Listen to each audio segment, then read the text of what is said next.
चलो सब बच्चे अपनी अपनी किताबें निकालो। कौन है ये बदतमीज लड़का? Stand up.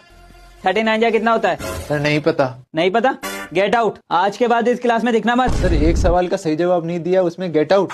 आपको तो पूरी मैथ्स आती होगी। ओब्वियसली। मैं भी आपसे एक सवाल पूछता हूँ, अगर आपने उसका सही जवाब दे दिया तो आज के बाद मैं इस क्लास में नहीं दिखूंगा, लेकिन अगर आप सही जवाब नहीं दे पाए तो आज के बाद आप इस क्लास में मत दिखना।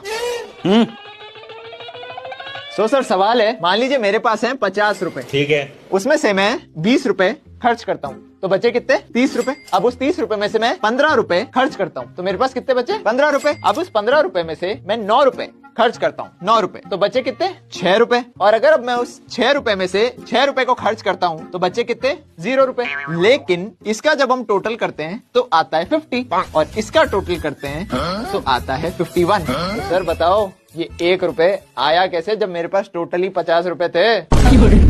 गया।